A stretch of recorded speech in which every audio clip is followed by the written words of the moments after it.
Welcome to the Spiritual Awakening with Shaz podcast, where we unlock the power within and navigate the journey of your self-discovery together.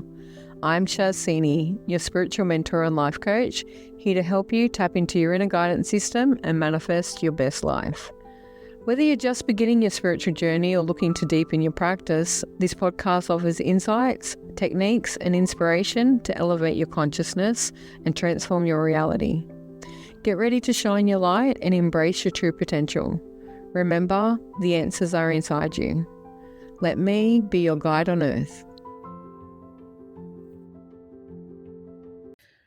Welcome back, everyone. Today I'm joined by someone who's walked a very real and human spiritual awakening path and put into words in a most way people never do. His name is Marius Aldridge. He's a spiritual healer, a trauma survivor, and now an author of a book called From Broken to Brilliant.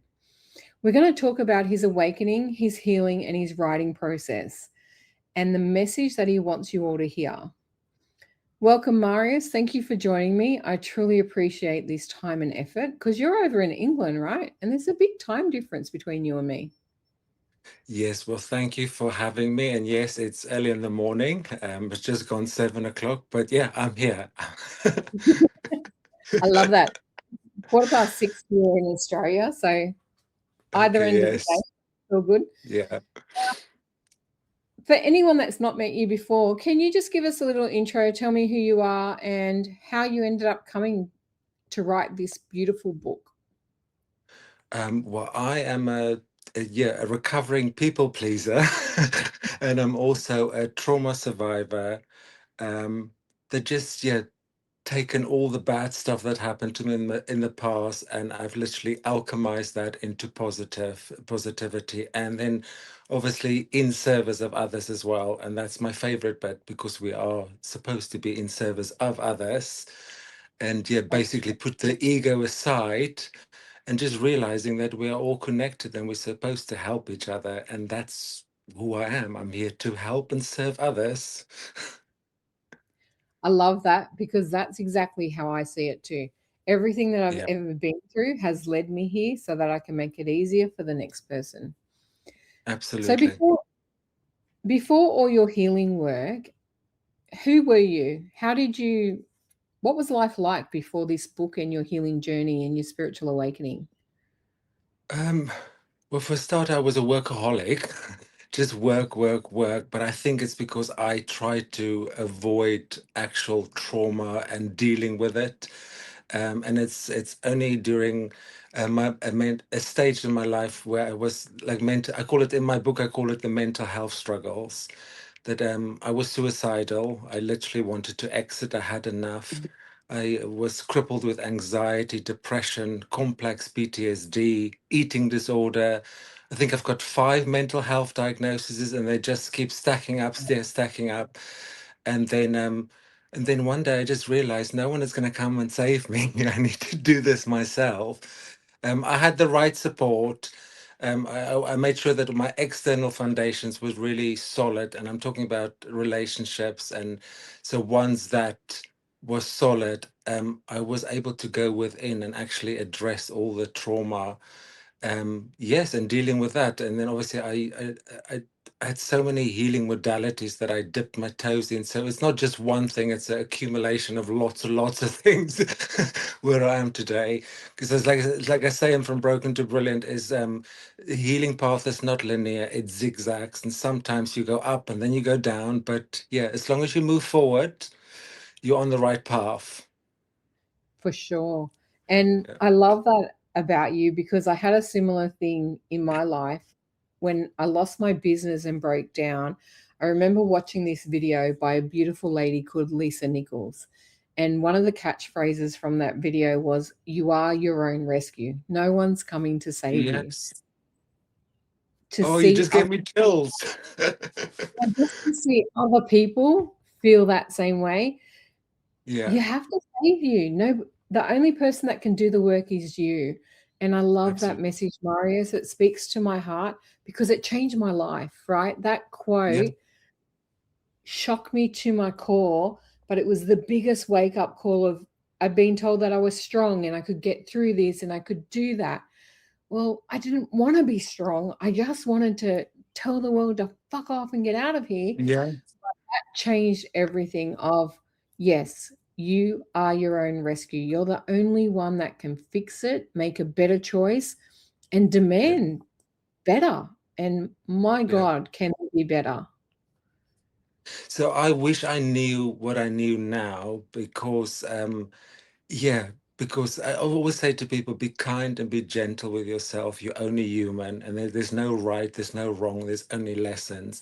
But before that, you all often live your life based on other people's expectations and what they, you create a version of yourself that is there to please other people, that you forget who you are. It chips away at your own soul, and chipping, and so you're losing yourself in the process, and that makes people sick. And I was really, really sick because you are not living for you. And that is the hardest lesson that I had to learn through my whole healing journey, and I've been at this for over a decade now. But I'm glad where I am today. I understand it. So I'm grateful for all the trauma. I'm grateful for all the insights, all the healing and stuff. And today it just makes me a better person. I love that because I feel exactly the same way. I don't care what I've been through because I couldn't be who I am today.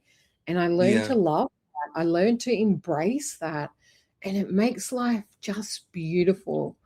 I love that for you too. And our timelines are pretty similar in that way. It was 10 years yeah, ago that I everything back, had to start again and find that rescue aspect of self. Now, through that spiritual awakening journey, there's a lot of people out there, especially nowadays on TikTok and social media, that tells you a yeah. spiritual awakening is this beautiful, glamorous thing, and all of a sudden you have this wonderful life. But for me, it was shit. Okay. Yes, I agree. What was your dark night of the soul? Did you have a massive moment where everything shifted and it fell apart? Can you tell us Uh, what happened for you? so for me, it was in 2014. It was basically, I remember the date very clearly. It's the 17th of December, 2014. I had enough. I literally was suicidal. I was ready to exit, and I planned it. I was willing to go. And then luckily I made a last minute doctor's appointment. And the doctor that was treating me over the last 4 years with my medication and stuff was not meant to be on duty that day. But when I went to the doctors, and because in the UK you call the same day if you want a doctor's appointment, and when I went, she was there. And when you make a doctor's appointment, you go, you just see any doctor that's on duty that day. But then it was my doctor, and that was, yeah, it's a little light that was just there, and I thought, okay, this is okay. The universe does care about me. You matter. Um, so that had an impact. Um, yes, I don't know. There's so much to say. I love it, and it's like, what do we say about it? And that date's Yeah, really significant. Mine was in 2017, around the same right. day. It was pretty hellish, but we come through it, and just little sparks of light make a big difference. So back then, Yes. you obviously had a hugely different identity to who you are now. What aspects can you remember shedding from that moment? So, uh, wanting to let go of life, wanting to commit suicide, that is the natural death of life, right? It's like the Yeah. rebirth moment. So, what aspects of your life died back then? Oh God, that I don't need to be perfect to be loved was a major Yeah, thing, and it's okay to ask for help, because I'm very much a people pleaser, and I'm the doer. I've always been the doer, always the giver, and it's sometimes it's okay to just stop and say, "Okay, actually, I need help now," and it's okay to ask for help, and you are not broken for asking for help. It's actually brilliant to ask for help, but we are conditioned by societal factors, upbringing, education, governments, that, yeah, it's not right. One of the things is where they say men don't cry. I say that's yeah, bullshit. We should cry because that's how we release toxins. I mean, I grew up in a very masculine environment, and in a very racist environment as well. So I had to be a version that wasn't me. I needed to be man up and be manly and be butch. And I'm a gay man and I don't do butch. And so there's lots of layers that I needed to shed that I thought was my identity, but wasn't really me. And I only find that it's now that I'm actually stepping into yeah, the true authentic me. I used to say to my husband about 4 or 5 years ago, I don't feel like I'm the best version of me yet. And I said that. And then in 2022, when my spiritual awakening started, every day I stepping more into purpose, more into authenticity, and just basically the art of just not giving a fuck, basically, what other people think and say about you because yes, because you got all this stuff going on in your head, and then half of the time you're never going to know what someone's thinking about you or saying about you because you never you're just never going to have. So why live a version of you that you're never going to have control over it? So it's time to just step back, look at it from a bigger picture, and say, actually, this is who I am, and I don't care what people say or think about it. And part of that is probably cultural, right? Because even though I've told Yes, everyone you live in England, you're actually from South Africa. I And it's am. not Yes. that embrace being gay and being gentle and feminine because it is a society that does want men to be butch and things like that. How did that impact you Yeah. growing up?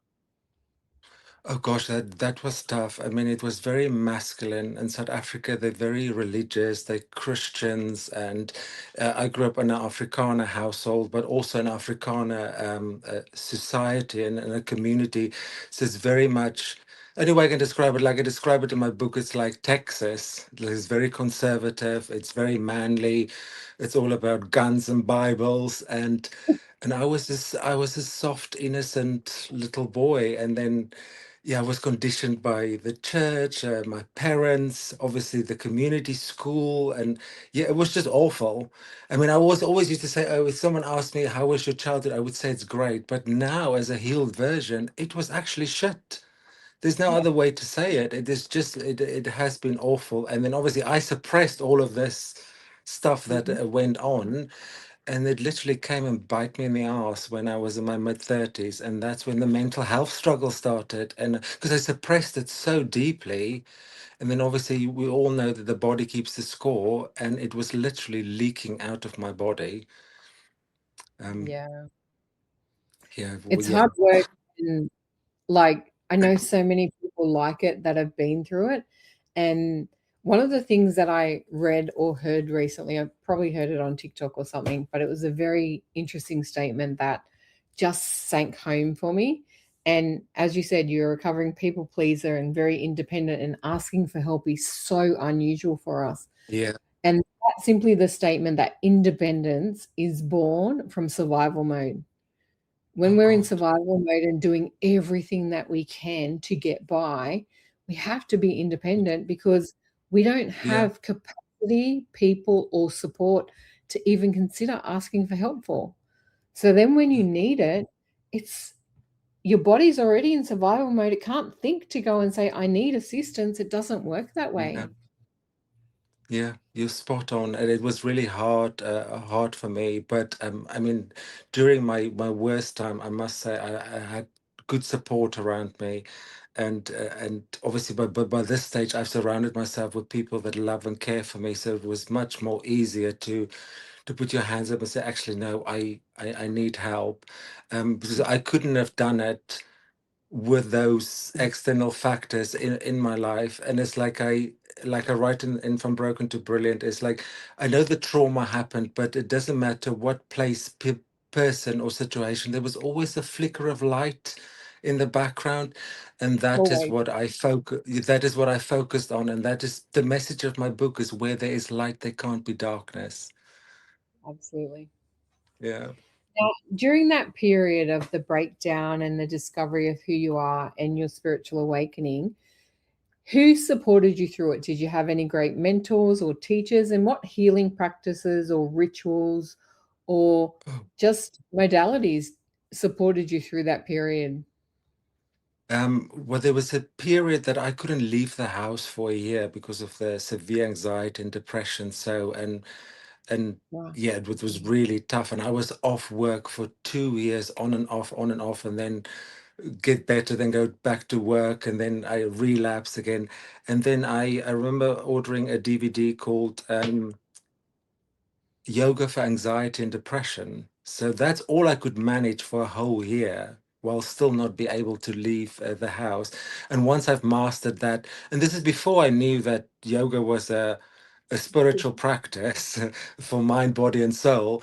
And then when I was stronger, then made a small promise to myself, okay, Marius, you need to start going outside. So I made a promise 1 hour outside, and then I would used to go for a walk with the hoodie on, earphones in, and off I went, regardless if it's sunshine or rain.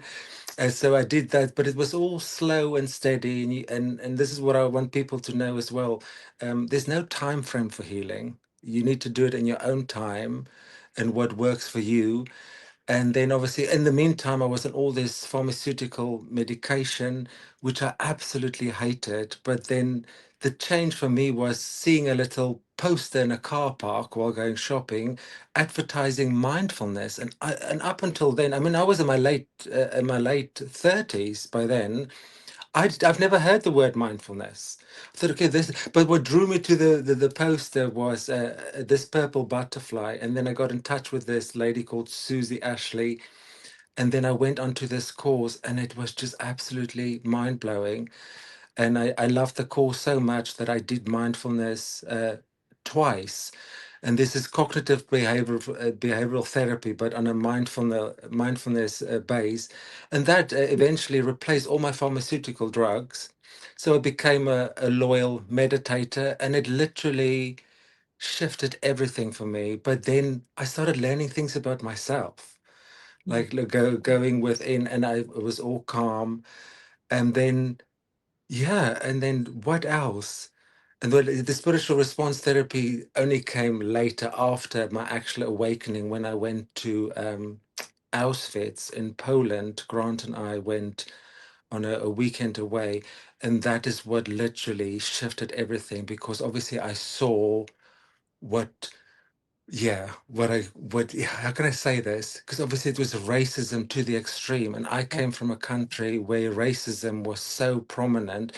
I mean, I grew Mm. up during apartheid in South Africa, and I've seen some horrible stuff and how yeah, they were against black people in South Africa. And yeah, that really was a shift for me where I realized my queerness, my softness, my compassion, my empathy is all antidotes to all this hate and negativity. And Yep. that, yeah, I mean, I remember Grant and we couldn't eat for the whole day after visiting Auschwitz. And I'm thinking, what the fuck did I just witness? And no, it was literally it was crazy, and I'm thinking, oh my God, this could have been South Africa if if they didn't stop it. So that's when it Mhm. all started, and then literally after that, I just followed all the spiritual breadcrumbs that led me to where I am today.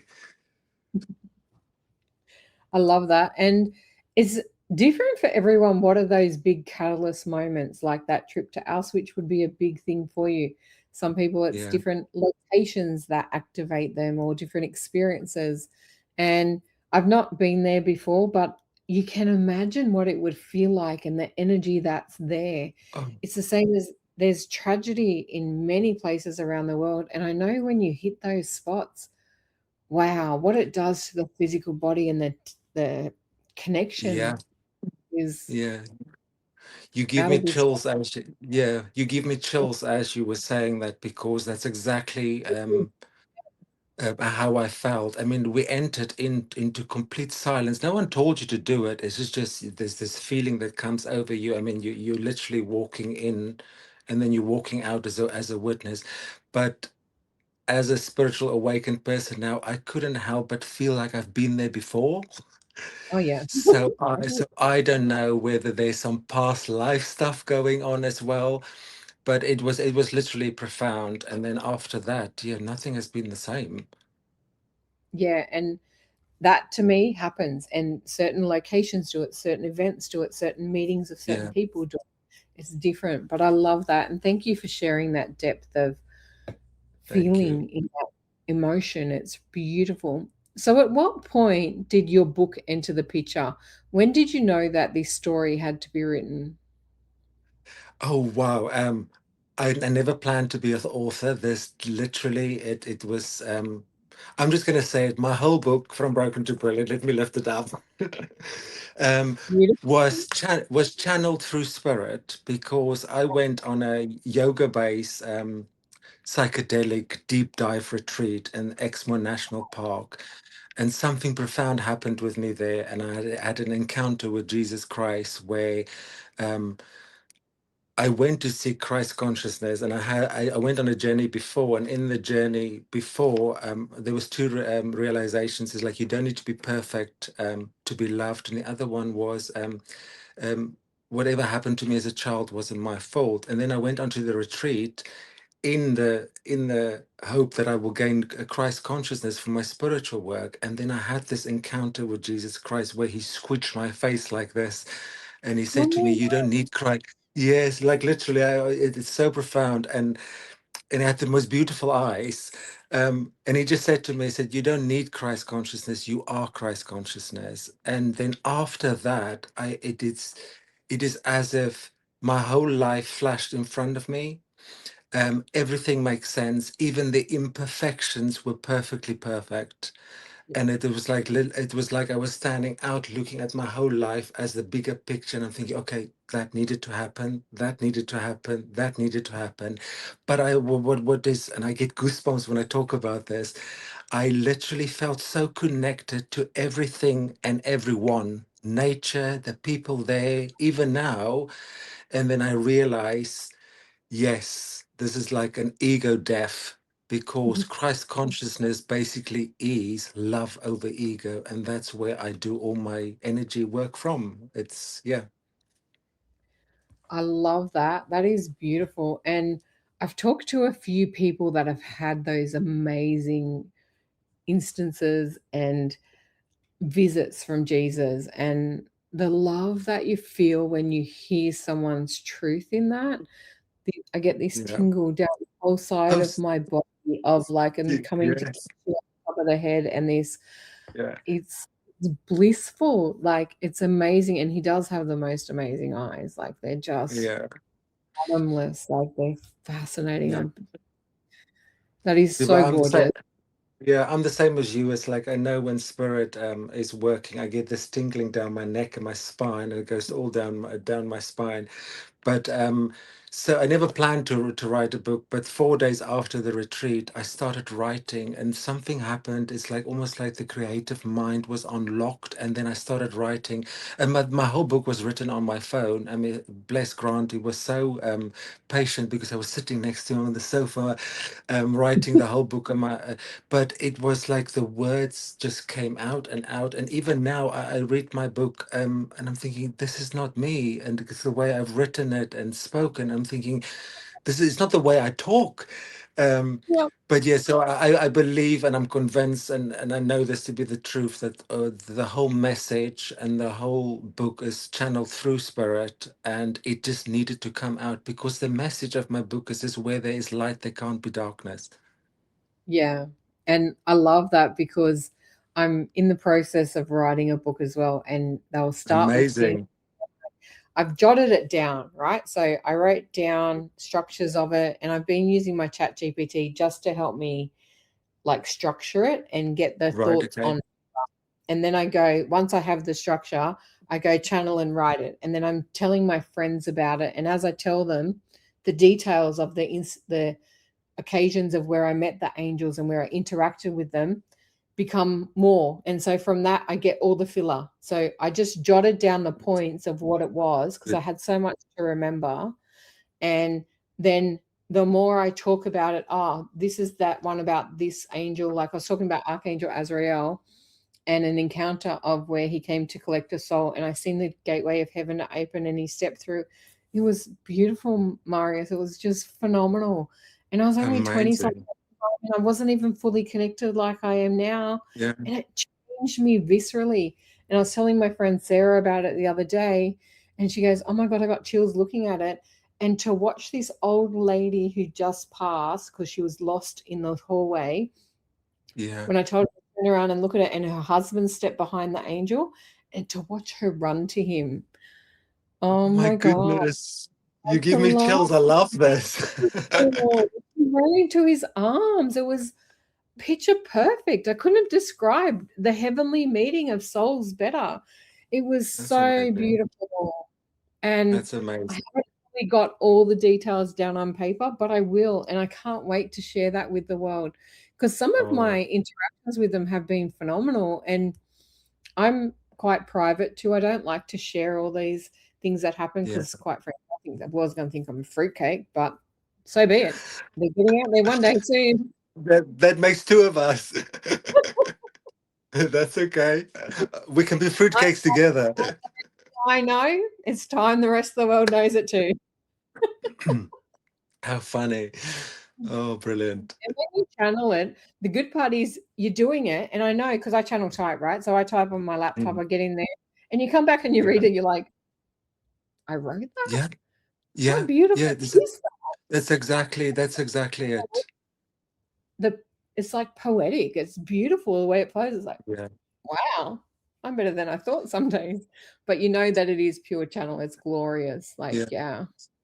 What blew me away through my whole creative process is because I didn't write from broken to brilliant in order. Like I didn't start with chapter one and then chapter two. I mean, I did chapter 24, then three, four, and actually reading it as a whole, there's a theme going through the book that I didn't realize at the time when writing it, and I'm thinking, what the fuck?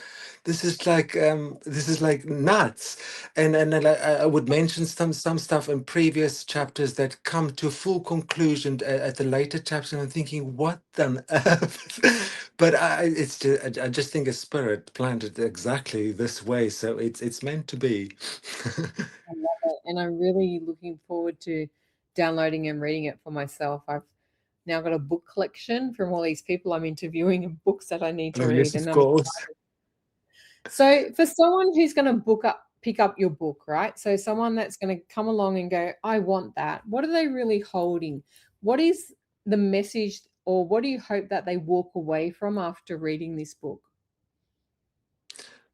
That basically whatever shit show they find themselves in, whatever darkness, whatever trauma they're going through, it is not the end. There is light at the end of the tunnel.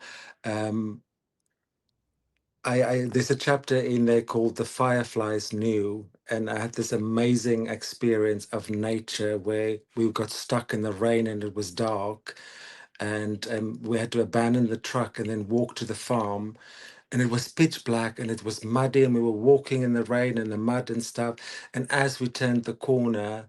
There was thousands and thousands of fireflies. It was absolutely magical, and my Wow. trauma already started at the time, and that was also like a spiritual thing that happened at the time when I was only 9 years old. And then even then I knew, okay, yes, light loves the messy ones too. So I just want to say to any reader out there, there is hope. um, you keep going, and basically, you are not broken, you are brilliant. And then, where there is light, there can't be darkness. So, hang in there. Yeah, Um, yes, yeah, yeah, you're not broken, you're brilliant. yeah. Face the light and the shadow will always stay behind you. Absolutely. Oh, I love that. This is so good. So the book's obviously had a pretty big impact for you already. I've seen some amazing feedback and reviews. What has surprised you about how people are responding to it? they, I've had some people reach out on email because not everybody's left a review, but people are saying that they see themselves in my story. I had one woman reach out saying that, "Oh my God, as I was reading your book, it was like it was like I was reading about myself, especially when it comes to the mental health and the anxiety." And she goes, "Oh, I just want to be in your orbit." And I said, Yes, I think how people can relate to it because my story is a very human story. It's a, yeah, I'm a trauma recovering people pleaser and stuff, but yes, you've got to do the work. As I say, like healing is what I call soul level sweat. Yeah. If you want to get better and you want to be more your authentic self and step more forward, you're gonna have to do with the work. No one's gonna do it for you. So you need to decide, you need to choose. It's a decision that you have to choose you. You have to draw Yeah. your energy back to yourself and stop giving energy to other people and yeah, give that energy back to yourself. But it's going to take some work. I mean, someone reached out to me the other day and saying, "Oh, this is happening." And I said, "Be calm down. Be kind and be gentle to yourself." I said, "Healing takes time." I said, "Don't compare your story with my story. I mean, I've been healing for the last 10 years and I'm still healing." So Well, it's an ongoing, and it's the whole thing about the zigzag thing, like the graph. Yes, you go up, you go down, but if you stand back and look at the graph, you're still going up. And yeah, and then the other thing is you revisit trauma. I mean, the shadow still tap me on my back, but you come back to back to it with a better awareness and a better understanding of yourself. And yeah, I'm saying it again, be kind and be gentle to yourself. I love that. And I love that message about, I talk about it all the time as well. You have to do you, no one else. Yeah. Okay. Your Yeah. healing journey, my healing journey, it looks pretty good because I'm in a great place right now. Yeah. But I went through years of hell. I'm talking like over 20 years of Yeah. healing. Like, I didn't even know I was broken until I was 27. To me, my childhood was reasonably normal. I didn't Yeah. understand how horrific it fully was until someone told me that that's just not normal behavior. Yeah. But we create normal out of it in order to survive. Because if we think that we're broken and we think that what's happening to us is horrible and we think we're being traumatized, we won't survive. Yeah. You're spot on. It sounds like our stories are very similar, but yeah, I only realized when I literally hit mental health crisis when I wanted to exit. But then again, I suppressed everything for so long, and it's just basically the body keeps the score. It literally leaks Yeah. out. I mean, when I was a child, in my book, I write candidly about me shitting myself a couple of times, but that is just basically the body keeping the score. But as an adult, it manifests as mental health problems, and you get all these diagnoses, and doctors want to put you on drugs and stuff. But actually, it's the soul screaming for help and attention. It's like, what are you doing to me? I mean, that's how I see it. Mine didn't fully manifest as mental health until like the Yeah, last sort of straw that broke the camel's back sort of thing, when I lost my business back in right. 2017. But before that, mine manifested in mystery diseases. At 23, Okay. I got diagnosed with rheumatism. And I said to the doctor, no, no, I'm not having that. Like, because I'm going, what is it? Yeah. Isn't that like arthritis? Because I thought he was talking about um, rheumatic Rheumatoid arthritis, arthritis? that one. Okay. And there's a word I'm trying to think of, it's not coming to my brain. And It's I'm okay. going, no, no, no, I don't want that. And I literally said to him, no, not having that. And what rheumatism is an autoimmune disease that gets into your body. You Yeah. have to go on for life. It doesn't go away. It never gets better, is what they told me. And I go, no, no, no, we're not having that. I want another doctor. He then sent me to a neurologist who told me that he sort of agrees with the diagnosis, but the only other option is for him to understand what was going on in my body and my brain. He wanted to do an operation on my pituitary gland. And I'm going, dude, you are not drilling into my fucking head. Yeah. No, no, Yeah. we're not doing that either. And because at this stage, I'd had 6 months where I literally lost the whole left arm. I used to drive a manual car with my elbow. I Yeah. don't know how I pulled over and fine really badly, but anyway. Yeah. And in it, I just said, "No, not happening." And 6 or 12 weeks later, it didn't take as long. It took me 6 months to try and get a diagnosis to understand how I had no movement in half my left side of my body and bits and pieces and how things weren't working. And about 6 to 12 weeks later, it all started to come back again because I said, "No, that's not happening here." and the Yeah. power of the mind. And I didn't realize and understand what I acknowledged in the power of the divine feminine, because the left side of the body is Right. about that. I was rejecting my femininity because that to me was weak. And I'm just Oh turning my around, God. no, no, no, we're not doing that here. And the minute I chose power over weakness was when the recovery started. So I know a lot of people that do go the mental health route where they struggle Yeah. mentally with it. Mine come up with mystery diseases. Like I had glandular fever for 2 years without having glandular fever. And all of a sudden I've got antibodies for it when I never had a life disease. So Okay. the body does keep the score. And Yeah, I but this talk is about where, yeah, you're spot on there. This is the whole thing of like the disease is yeah, dis-ease in the body, and obviously, yeah, not being your authentic self and stuff like that. It causes this upset in the body. So yes, it comes as autoimmune diseases and all sorts of other diseases. But yeah, that's yeah. interesting. Oh wow. And I thank Mhm. God every day that through doing the inner work, clearing the mind, finding alignment with who I am, accepting the past, healing the emotions, and knowing that everything that I've been through has brought me to who I am today, and loving her unconditionally, Yeah, no judgment, yeah, pure acceptance.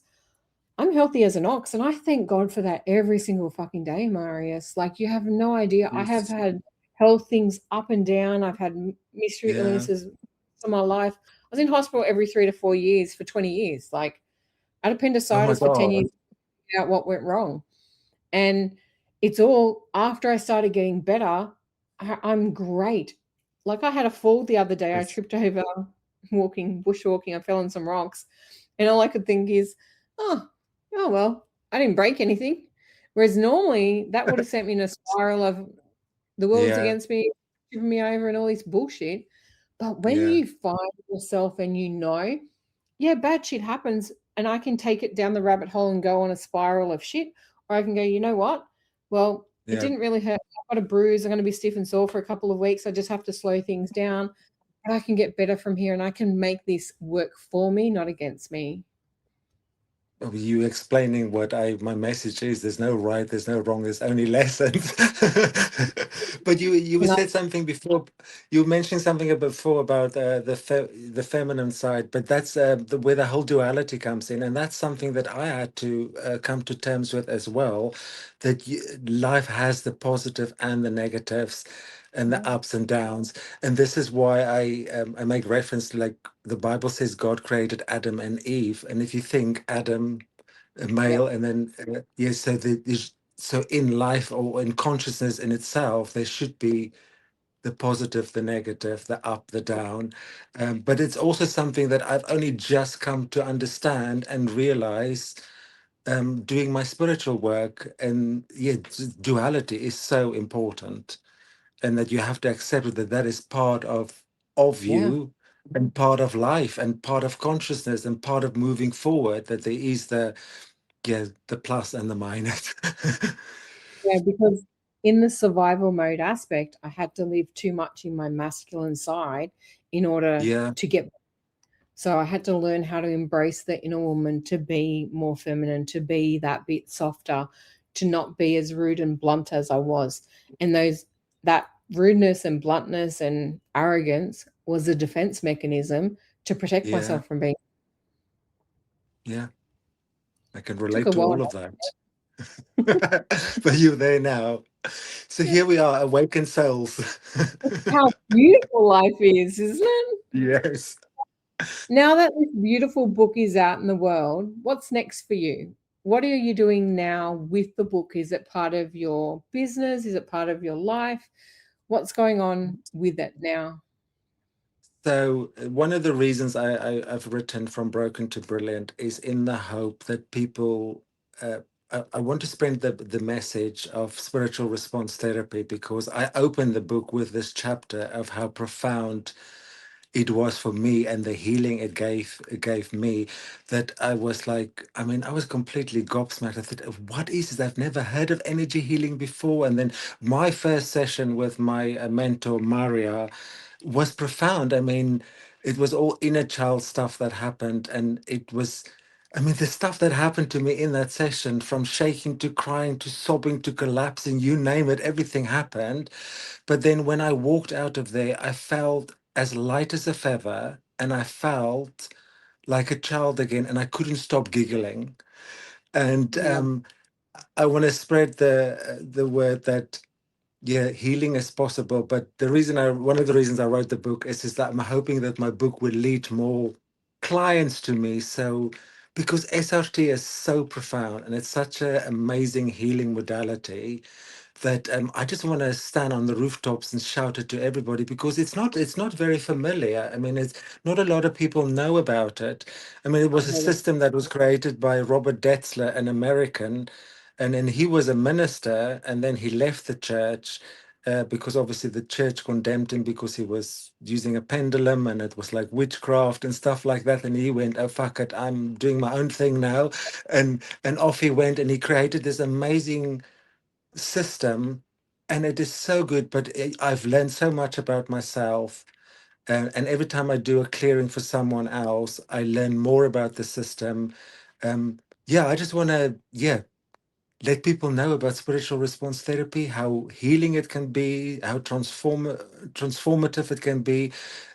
Yeah, that's yeah, and I'm teaching it now as well. That's the other thing.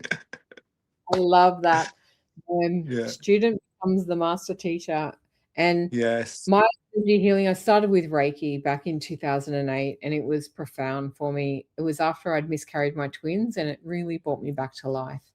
And I Right. can't advocate for any healing that people find. I love different modalities that people get obsessed about from experiencing it.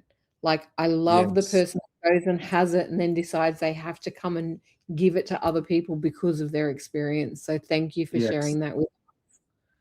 That's exactly where I'm at. This is like I want to share what helped me, and I've done many sessions now with people, and everybody that I've facilitated healing for. And I always say to people, I although I'm an energy healer, I'm not healing you. You're healing Yeah. yourself. I'm basically just holding up a mirror and saying this is what a healed Do it. state could be like. You're Yeah. healing yourself. I'm creating frequency and space for you to heal yourself, and it's absolutely mind blowing. Yes, I'm very happy where I'm at the moment. Thank you. Mm. Now, if you could send a message to the earlier version of you who was drowning or who was lost, that people pleaser, what would you say to young Marius right now? Oh gosh, this sounds like an episode of RuPaul's Drag Race when they towards the end. Um, I would say you are perfect just the way you are. Um, you are lovable, you are kind, you are compassionate, and you are going to do great things. Sure are. I love Yeah. that. Now, how can people find you, Marius? How does all our audience get in contact with you? If they want to come and experience this therapy with you, where can they find you? So the first thing would be at mariusaldridge.com. Mhm. And obviously through all my socials, I'm on TikTok, I'm on Instagram, I'm on Facebook. Send me a message. But if you send me a message on my socials, just start the message with SRT, because I've been having the most awful messages on Facebook and Instagram. So I know it's spiritual stuff. Obviously, yeah, mainly through my website, mariusaldridge.com. And I just want to say to people, my name is spelled Marius and not the other way around. We'll put that in the show notes, so that's not a problem. Now, Thank you. before we started, you mentioned that you have a beautiful meditation gift for our listeners. I do. I recorded this beautiful meditation, basically for people to ignite their own little spark and light in them. It's a 15-minute meditation, and they can get that at mariusaldridge.com/sacred hyphen and then gift. It's a mouthful. That's all good. I'll stick the link for that directly into the show notes as Amazing. well. I truly appreciate this beautiful chat. I love your personality. I'm excited about Thank this you. book and your SRT therapy because I love to see people truly rise up and become what they're meant to be. And when you channel something and work with Jesus or God or whoever comes to you, Yeah. whether they're angelic beings, spiritual guides, your higher self, anyone on that realm, and rise above where you've been to shine brighter than before, these are my people. Yeah, but you just said that. I was going to say thank you for having me. I really appreciate you and the work that you do. It's like I say, we don't get a lot of people like us. It's like I think 6 to 8% of the whole world's population reach an awakened state. So in a spiritual awakening, it does become quite lonely because, like you said it before, people think you're nuts or you go crazy because you start talking about consciousness and energy and shit like that. And but yeah, so thank you so much for being you. My pleasure. And I know that the world is awakening more and more. And that's why I created Yes. this path for those people ready to step into Yeah. it. And the more we can spread light, that's my mission in life, right? If I Yeah. can activate the light in you and you can activate the light in someone else, and together we can light up the world. Let's make this Yeah. world better than it already is. Yes. Whoop whoop. Thank you very much, Marius. I will put all Thank you. your details in our show notes, and please reach out to Marius if you'd love to have a chat with him. His book is on Amazon. It is a #1 bestseller. The link will be in the show notes for you as well. And until next time. Thank you so much. Bye. Thanks for listening to the Spiritual Awakening with Shaz podcast. Don't forget to like and subscribe down below so you don't miss an episode. You can also follow us on Facebook with the links below. Until next time, trust your intuition and let your spirit soar.